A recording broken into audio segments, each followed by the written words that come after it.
اعوذ باللہ من الشیطان الرجیم بسم اللہ الرحمن الرحیم انما یعمر مساجد اللہ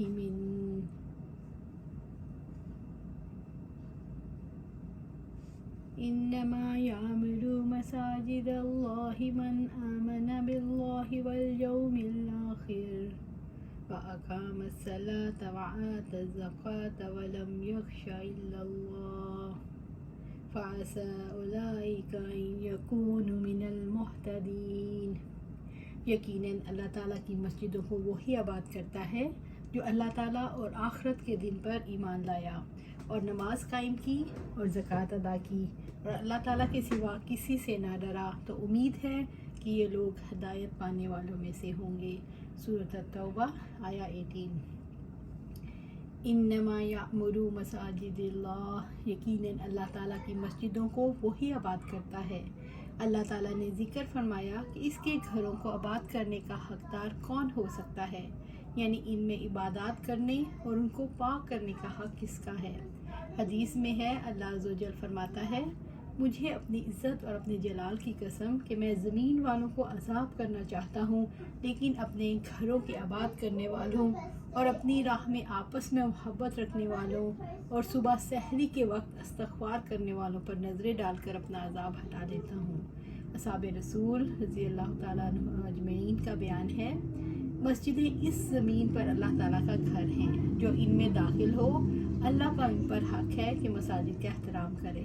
ابن عباس رضی اللہ تعالیٰ فرماتے ہیں، جو نماز کی اذان سن کر پھر بھی مسجد میں آ کر باجماعت نماز نہ پڑھے، اس کی نماز نہیں ہوتی، وہ اللہ تعالیٰ کا نافرمان ہے۔ مسجدوں کی آباد کاری کرنے والے اللہ تعالیٰ کے اور قیامت کے ماننے والے ہی ہوتے ہیں۔ معاویہ بن قرہ اپنے والد سے روایت کرتے ہیں کہ رسول اللہ صلی اللہ علیہ وسلم نے ان دونوں درختوں یعنی پیاز اور لہسن کے کھانے سے منع فرمایا اور فرمایا، جو شخص انہیں کھائے ہماری مسجد کے پاس نہ آئے، اور فرمایا اگر تمہیں کھانا ہو تو ان کو پکا کر کھاؤ جس سے ان کی بدبو چلی جائے گی۔ انس رضی اللہ تعالیٰ عنہ سے روایت ہے کہ آپ صلی اللہ علیہ وآلہ وسلم نے فرمایا، مجھ پر میری امت کے ثواب کے کام پیش کیے گئے، یہاں تک کہ کوئی شخص اگر مسجد سے ایسی چیز نکال دے جو دیکھنے میں ناگوار ہو، اگرچہ معمولی سا کوڑا کچرا تنکا ہو، تو وہ بھی مجھے ثواب کے کاموں میں دکھایا گیا، اور مجھ پر میری امت کے گناہ پیش کیے گئے تو اس سے بڑھ کر میں نے کوئی گناہ نہیں دیکھا۔ کسی شخص کو قرآن مجید کی کوئی سورت یا آیت عطا کی گئی، پھر وہ اسے بھول گیا۔ استغفر اللہ۔ انس رضی اللہ تعالیٰ عنہ سے روایت ہے کہ آپ صلی اللہ علیہ وسلم نے ارشاد فرمایا، قیامت کی نشانیوں میں سے یہ بھی ہے کہ لوگ مسجدیں بنا بنا کر آپس میں فخر کریں گے۔ ایک حدیث میں ہے، مسجدوں کی زیب و زینت پر توجہ دینے والوں کے بارے میں فرمایا، ان کی مسجدیں آباد ہوں گی اور ہدایت کے اعتبار سے ویران ہوں گی۔ ابو ہریرہ رضی اللہ تعالیٰ عنہ کہتے ہیں، آپ صلی اللہ علیہ وسلم نے فرمایا، فرشتے اس شخص کے لیے دعا کرتے ہیں جو نماز پڑھنے کے بعد مسجد میں اپنی نماز کی جگہ پر بیٹھا رہے جب تک کہ اس کو حدث لاحق نہ ہو۔ فرشتے یوں کہتے رہتے ہیں، یا اللہ اس کو بخش دے، یا اللہ اس پر رحم فرما۔ سعید بن زید یزید کہتے ہیں، میں مسجد نبوی میں کھڑا تھا، اتنے میں ایک شخص نے مجھ پر کنکر پھینکا، کیا دیکھتا ہوں عمر بن خطاب ہے، مجھے کہنے لگے جاؤ ان دو آدمیوں کو بلا لاؤ۔ میں بلا لایا۔ عمر رضی اللہ تعالیٰ عنہ نے ان سے پوچھا، اگر تم اس شہر کے رہنے والے ہوتے تو میں تمہیں خوب سزا دیتا، تم رسول اللہ صلی اللہ علیہ وسلم کی مسجد میں اپنی آواز بلند کرتے ہو۔ من آمن باللہ والیوم الآخر، جو اللہ تعالیٰ اور آخرت کے دن پر ایمان لایا، جو اللہ اور آخرت کے دن پر یقین رکھتے ہیں، اللہ تعالیٰ کی مسجدوں کو وہی آباد کرتا ہے۔ جو اللہ تعالیٰ کی وحدانیت پر سچے دل سے یقین رکھتا ہے، خالص اسی کی عبادت کرتا ہے اور آخرت کے دن پر یقین رکھتا ہے، اور یہ یقین رکھتا ہے کہ اللہ تعالیٰ قیامت کے دن مردوں کو ان کی قبروں سے نکالیں گے۔ ابو ہریرہ رضی اللہ تعالیٰ عنہ سے روایت ہے کہ نبی صلی اللہ علیہ وسلم نے فرمایا، 7 قسم کے آدمیوں کو اللہ تعالیٰ اپنے عرش کے سائے میں رکھے گا جس دن اس کے سوا اور کوئی سایہ نہ ہوگا۔ انصاف کرنے والا حاکم، وہ نوجوان جو اللہ کی عبادت میں جوان ہوا ہو، اور وہ شخص جس کا دل ہر وقت مسجد میں لگا رہے۔ تو ایسے شخص جو اللہ تعالیٰ کی محبت، اللہ کے لیے محبت رکھتے ہیں، اسی پر جمع ہوئے اور اسی پر جدا ہوئے۔ ایسا شخص جسے کسی خوبصورت اور عزت دار عورت نے بلایا، لیکن اس نے یہ جواب دیا کہ میں اللہ تعالیٰ سے ڈرتا ہوں۔ وہ انسان جو صدقہ کرے اور اسے اس درجہ چھپائے کہ بائیں ہاتھ کو بھی نہ خبر ہو داہنے ہاتھ نے کیا خرچ کیا، اور وہ شخص اللہ تعالیٰ کو تنہائی میں یاد کرے اور اس کی آنکھوں سے آنسو بہہ نکلے۔ وقام الصلاۃ وآتوا الزکاۃ، اور نماز قائم کی اور زکوٰۃ ادا کی، اور لوازم ایمان یعنی اقامت صلاۃ اور ادائیگی زکوٰۃ کے اعمال انجام دیے، یعنی جو فرض اور مستحب نمازوں کو ان کے ارکان، سنن، آداب اور شرائط کے ساتھ قائم کریں، اور باطنی طور پر بھی اللہ تعالیٰ کو یاد کریں اور اس کی طرف توجہ رکھیں۔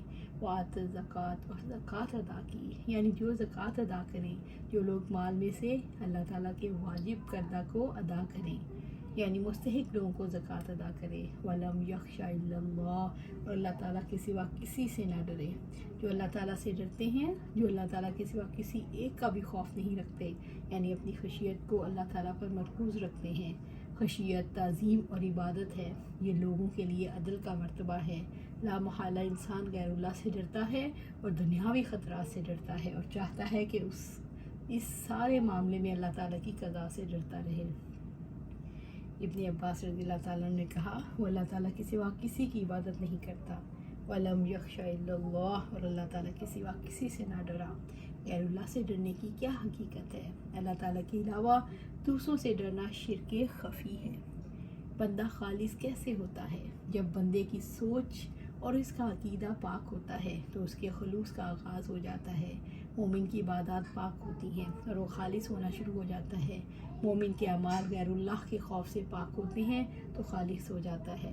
فَعَسَىٰ أُولَٰئِكَ أَن يَكُونُوا مِنَ الْمُهْتَدِينَ، تو امید ہے کہ یہ لوگ ہدایت پانے والوں میں سے ہوں گے۔ عسیٰ اللہ تعالیٰ کی طرف سے وجوب کے معنوں میں آتا ہے، یعنی وہ آگ سے نجات کے راستے اور جنت کی کامیابی تک راستہ پانے والے ہوں گے۔ اجعلتم سقایۃ الحاج وعمارۃ المسجد الحرام کمن آمن باللہ والیوم الآخر وجاہد فی سبیل اللہ لا یستعون عند اللہ واللہ لا یہدی القوم الظالمین۔ کیا تم نے حاجیوں کو پانی پلانا اور مسجد حرام کو آباد کرنا اس جیسا بنا دیا جو اللہ تعالیٰ اور آخرت کے دن پر ایمان لایا اور اس نے اللہ تعالیٰ کی راہ میں جہاد کیا؟ اللہ تعالیٰ کے نزدیک دونوں برابر نہیں ہیں اور اللہ تعالیٰ ظالم لوگوں کو ہدایت نہیں دیتا۔ سورۃ التوبہ آیا 19۔ آپ صلی اللہ علیہ وسلم کے ممبر کے پاس تھا، یعنی نعمان بن بشیر رضی اللہ تعالیٰ عنہ سے روایت ہے کہ میں آپ صلی اللہ علیہ وسلم کے ممبر کے پاس تھا کہ ایک شخص نے مجھے کہا، اس بات کی کوئی پرواہ نہیں کہ میں اسلام لانے کے بعد سوائے حاجیوں کو پانی پلانے کے کوئی عمل نہ کروں، اور دوسرے نے کہا، مجھے کوئی پرواہ نہیں کہ میں اسلام لانے کے بعد مسجد حرام کو آباد کرنے کے علاوہ کوئی عمل نہ کروں۔ تیسرے نے کہا، اللہ تعالیٰ کے راستے میں جہاد اس سے افضل ہے جو تم نے کہا۔ عمر رضی اللہ تعالیٰ عنہ نے ان سب کو ڈانٹا اور کہا، اپنی آواز کو رسول اللہ صلی اللہ علیہ وسلم کے ممبر کے پاس بلند نہ کرو۔ یہ جمعے کا دن تھا، لیکن جمعے کے دن کی نماز ادا کرنے کے بعد آپ صلی اللہ علیہ وآلہ وسلم کی خدمت میں حاضر ہو کر میں نے آپ سے اس کا فتویٰ طلب کیا جس میں انہوں نے اختلاف کیا، تو اللہ تعالیٰ نے آیت نازل فرمائی، کیا تم حاجیوں کو پانی پلانے اور مسجد حرام کے آباد کرنے کو اس شخص کے عمل کے برابر قرار دیتے ہو جو اللہ تعالیٰ اور آخرت کے دن پر ایمان لایا اور اس نے اللہ تعالیٰ کی راہ میں جہاد کیا؟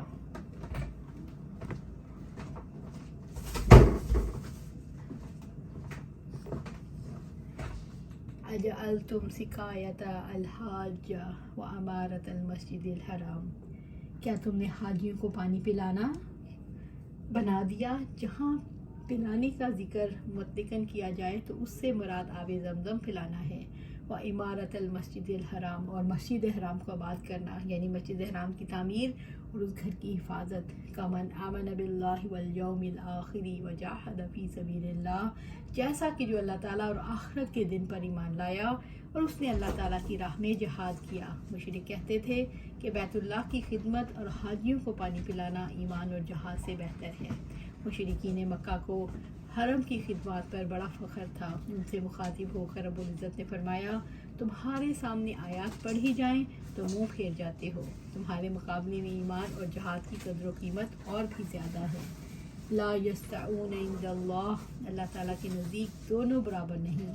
اللہ تعالیٰ کے نزدیک حاجیوں کو پانی پلانے والے اور مسجد حرام کو بسانے والے کا عمل اللہ تعالیٰ اور یوم آخرت پر ایمان لانے اور جہاد کرنے والے کے برابر نہیں۔ جن لوگوں کے عقائد خالص نہیں ہوتے، وہ نیک اعمال اور جہاد فی سبیل اللہ میں حصہ نہیں لیتے، ان کی زندگی حق کی شہادت دینے کے بجائے کفر کی شہادت دیتی ہے۔ اس کے ساتھ اگر کوئی نیکی کے کام کرے، جیسے حاجیوں کو پانی پلانا، مسجد حرام کی آباد کاری کی کوشش کرنا، تو اس کے پیچھے کچھ مفادات ہوتے ہیں، جبکہ اللہ تعالیٰ کو خالص اور سچے جذبے چاہیے جو سچے ایمان کے ساتھ جہاد کے ذریعے سامنے آتے ہیں۔ اس لیے دونوں طرح کے لوگ برابر نہیں ہو سکتے۔ جہاد اور ایمان کے کئی درجے ہیں، کئی درجے افضل ہیں، کیونکہ ایمان دین کی بنیاد ہے اور اس کے ساتھ اعمال قبول ہوتے ہیں اور اسی کی ساتھ تزکیہ ہوتا ہے۔ آپ صلی اللہ علیہ وسلم نے فرمایا، جہاد فی سبیل اللہ تو دین اسلام کا کوہان ہے۔ جہاد کے ذریعے دین کی حفاظت ہوتی ہے۔ شریعت کے مقاصد میں سے پہلا مقصد ہے جہاد کے ذریعے باطل کی بیج کنی ہوتی ہے اور حق کو مضبوط کیا جاتا ہے۔ جہاد سے ہی دین میں وسعت پیدا ہوتی ہے۔ جہاں تک مسجد حرام کو آباد کرنا اور حاجیوں کو زمزم پلانا ہے تو یہ نیک اعمال ہیں، لیکن ایمان کے بغیر قبول نہیں ہوتے، کیونکہ ایمان عمل صالح کی بنیاد ہے۔ حاجیوں کو پانی پلانے اور مسجد حرام کی آباد کاری میں وہ مسالے نہیں ہیں جو ایمان اور جہاد کی مثال میں ہیں، لہٰذا دونوں برابر نہیں ہو سکتے۔ واللہ لا یہدی القوم الظالمین، اور اللہ تعالیٰ ظالم لوگوں کو ہدایت نہیں دیتا۔ ظالم وہ ہے جو شرک کرتا ہے، اور شرک کے ساتھ اگر کوئی بیت اللہ کا معمار بن جائے، حاجیوں کا خادم بن جائے، تو اللہ تعالیٰ سے ہدایت کا راستہ اسے نہیں دکھاتا۔ اللہ تعالیٰ ان لوگوں کو ہدایت نہیں دیتا جو ظلم کرتے ہیں، جو بھلائی کو قبول نہیں کرتے۔ اللہ تعالیٰ انہیں نفع مند علم اور عمل صالح کی توفیق نہیں دیتا، یعنی ہدایت نہیں دیتا۔ الذین آمنوا وہاجروا وجاہدوا فی سبیل اللہ باموالہم وانفسہم اعظم درجۃ عند اللہ واولئک ھم الفائزون، اور جو لوگ ایمان لائے اور انہوں نے ہجرت کی اور اللہ تعالیٰ کی راہ میں اپنے مالوں اور جانوں کے ساتھ جہاد کیا، اللہ تعالیٰ کے نزدیک درجے میں زیادہ بڑے ہیں اور وہی لوگ کامیاب ہیں۔ الذین آمنوا وہاجروا وجاہدوا فی سبیل اللہ، اللہ تعالیٰ نے حاجیوں کو پانی پلانے اور مسجد حرام کی تعمیر پر فخر کرنے والوں اور اللہ تعالیٰ اور یوم آخر پر ایمان اور جہاد کرنے والوں کے درمیان فیصلہ کر دیا۔ الذین آمنوا، جو لوگ ایمان لائے، جن لوگوں نے اللہ تعالیٰ کی توحید کی تصدیق کی، وہاجروا، جنہوں نے ہجرت کی، اپنے گھر بار چھوڑے، وطن سے اور رشتہ داروں سے دور ہوئے، وجاہدوا فی سبیل اللہ باموالہم وانفسہم، جنہوں نے اللہ تعالیٰ کے دین کے راستے میں مشرکوں سے اپنی جانوں اور مالوں سے جہاد کیا، باموالہم یعنی اپنے مال جہاد کے لیے لگایا، جہاد کرنے والوں کو سامان مہیا کرنے کے لیے خرچ کیا، وانفسہم، اور جو خود جہاد کے لیے نکلتے ہیں، اعظم درجۃ عند اللہ، اس سے بڑا درجہ ہے، یعنی فضیلت مراد ہے۔ اس کا مطلب یہ نہیں کہ دوسروں کے درجے اسفل ہیں، کیونکہ اس کے مقابلے میں دوسرے لوگوں کے اعمال تو ضائع گئے، جنہوں نے شرک کیا اور ساتھ ظاہری نیکی کے کچھ کام بھی کر لیے۔ وَأُولَئِكَ هُمُ الْفَائِزُونَ، اللہ تعالیٰ کے نزدیک درجے میں زیادہ بڑے اور وہی لوگ کامیاب ہیں، وہی لوگ آگ سے نجات پانے والے اور جنت میں داخل ہونے والے ہیں۔ رب العزت نے فرمایا، اے لوگو جو ایمان لائے ہو، کیا میں ایک ایسی تجارت کی طرف تمہاری رہنمائی کروں جو تمہیں دردناک عذاب سے بچا لے؟ اللہ تعالیٰ اور اس کے رسول پر ایمان لاؤ اور اللہ تعالیٰ کے راستے میں اپنے مالوں اور اپنی جانوں کے ساتھ جہاد کرو۔ اگر تم جانتے ہو تو تمہارے لیے یہ بہت بہتر ہے، تمہارے گناہ معاف کر دے گا اور تمہیں باغوں میں داخل کرے گا جن کے نیچے نہریں بہتی ہیں، اور اپنی جنت کے پاکیزہ گھروں میں۔ یہ بہت بڑی کامیابی ہے۔ سورۃ صف آیا 10 سے 12۔ انس رضی اللہ تعالیٰ عنہ کہتے ہیں کہ آپ صلی اللہ علیہ وسلم نے فرمایا، اللہ تعالیٰ کی راہ میں ایک صبح یا ایک شام چلنا یا گزارنا دنیا اور اس میں جو کچھ ہے اس سے بہتر ہے۔ ابو ہریرہ رضی اللہ تعالیٰ سے روایت ہے کہ آپ صلی اللہ علیہ وسلم نے عرض کیا گیا، اللہ تعالیٰ کے راستے میں جہاد کرنے کے برابر کوئی عبادت ہے؟ آپ صلی اللہ علیہ وسلم نے فرمایا، تم اس عبادت کرنے کی استطاعت نہیں رکھتے۔ آپ صلی اللہ علیہ وسلم نے ابو ہریرہ رضی اللہ تعالیٰ عنہ نے آپ صلی اللہ علیہ وسلم سے کہتے ہیں کہ یہ سوال آپ کے سامنے 2 یا 3 مرتبہ کیا، اس کے جواب میں یہی فرمایا تم اس کی اطاعت نہیں رکھتے، اور تیسری مرتبہ فرمایا اللہ تعالیٰ کے راستے میں جہاد کرنے والا جہاد سے واپسی تک اس شخص کی طرح ہے جو روزہ دار، قیام کرنے والا اور اللہ تعالیٰ کی آیت پر عمل کرنے والا ہو اور روزہ نماز سے تھکنے والا نہ ہو۔ ابو ذر رضی اللہ تعالیٰ عنہ کہتے ہیں میں نے عرض کیا رسول اللہ صلی اللہ علیہ وسلم کون سا عمل افضل ہے؟ تو آپ صلی اللہ علیہ وسلم نے ارشاد فرمایا اللہ تعالیٰ پر ایمان لانا، پھر اس کی راہ میں جہاد کرنا۔ رسول اللہ ابو سعید خدری رضی اللہ تعالیٰ عنہ نے عرض کیا اللہ کے رسول صلی اللہ علیہ وسلم کون شخص سب سے افضل ہے؟ تو آپ صلی اللہ علیہ وسلم نے فرمایا جو اللہ کے راستے میں جان اور مال سے جہاد کرے۔ آپ رضی اللہ تعالیٰ عنہ نے پوچھا ان کے بعد کون؟ فرمایا وہ مومن جو پہاڑ کی کسی گھاٹی میں رہنا اختیار کرے، اللہ تعالیٰ کا خوف رکھتا اور لوگوں کو چھوڑ کر اپنی برائی سے ان کو محفوظ رکھتا ہو۔ ابو ہریرہ نے بیان کیا رضی اللہ تعالیٰ عنہ نے کہ میں نے رسول اللہ صلی اللہ علیہ وسلم سے سنا، آپ صلی اللہ علیہ وسلم فرما رہے تھے اس ذات کی قسم جس کے ہاتھ میں میری جان ہے، اگر مسلمانوں کے دلوں میں اس سے رنج نہ ہوتا کہ میں ان کو چھوڑ کر جہاد کے لیے نکل جاؤں، اور مجھے اتنی سواریاں میسر نہیں ہیں کہ میں ان سب کو سوار کر کے اپنے ساتھ لے چلوں، تو میں کسی چھوٹے سے چھوٹے ایسے لشکر کے ساتھ جانے سے بھی نہ رکتا جو اللہ تعالیٰ کے راستے میں غزوے کے لیے جا رہا ہوتا۔ اس ذات کی قسم جس کے ہاتھ میں میری جان ہے، میری تو آرزو ہے میں اللہ تعالیٰ کے راستے میں قتل کیا جاؤں، پھر زندہ کیا جاؤں، پھر قتل کیا جاؤں، اور پھر زندہ کیا جاؤں، پھر قتل کر دیا جاؤں۔ اللہ سبحانہ تعالیٰ ہمیں بھی اس شہادت کی تمنا نصیب فرمائے اور شہادت نصیب فرمائے۔ آپ صلی اللہ علیہ وسلم نے فرمایا اللہ تعالیٰ فرماتا ہے جو شخص میری راہ میں اس طرح نکلا کہ میری راہ میں جہاد، مجھ پر ایمان اور میرے رسولوں کی تصدیق نے ہی اسے اس پر نکلنے پر مجبور کیا، تو میری یہ ذمہ داری ہے کہ میں اسے جنت میں داخل کروں یا اس سے اس کے مسکن تک جہاں سے وہ نکلا ہے اس طرح واپس لاؤں کہ وہ اجر یا غنیمت سے مالا مال ہو۔ اس ذات کی قسم جس کے ہاتھ میں محمد صلی اللہ علیہ وسلم کی جان ہے، اللہ کی راہ میں کسی شخص کو جو بھی زخم آئے گا وہ قیامت کے دن اسی زخمی حالت میں اس کے اللہ کے حضور پیش ہوگا۔ اس زخم کا رنگ تو خون کا ہوگا لیکن اس کی خوشبو مشک کی ہوگی۔ اس ذات کی قسم جس کے ہاتھ میں محمد صلی اللہ علیہ وسلم کی جان ہے، اگر میری امت کے لیے تکلیف دینا ہوتا تو میں اللہ کی راہ میں لڑی جانے والی کسی بھی جنگ میں پیچھے نہ رہتا، لیکن نہ تو میرے پاس اتنی وسعت ہے کہ میں ان سب کو سامان مہیا کر سکوں، اور نہ ان کو خود ہی اس قدر وسعت حاصل ہے کہ مسلمانوں کو یہ بھی ناگوار گزرتا کہ میں کسی مہم کے لیے نکلوں اور وہ پیچھے رہ جائیں۔ اس ذات کی قسم جس کے ہاتھ میں محمد صلی اللہ علیہ وسلم کی جان ہے، میری خواہش ہے کہ میں اللہ کی راہ میں لڑوں، مارا جاؤں، پھر لڑوں، پھر مارا جاؤں، پھر لڑوں، پھر مارا جاؤں۔ اللہ سبحانہ تعالیٰ ہمیں بھی اس کی توفیق عطا فرمائے، خواہش پیدا ہو ہمارے اندر۔ آپ صلی اللہ علیہ وسلم نے فرمایا کوئی شخص ایسا نہیں جس کا اللہ تعالیٰ کے ہاں اجر و ثواب ہو اور دنیا کی طرف لوٹنے کو پسند کرتا ہو، اور نہ اس بات کو پسند کرتا ہو کہ دنیا اور جو کچھ اس میں ہے اس کا ہو جائے، سوائے شہید کے وہ تمنا کرتا ہے کہ وہ دنیا میں واپس جائے پھر قتل کیا جائے، بوجہ اس کے جو اس نے شہادت کی فضیلت دیکھی۔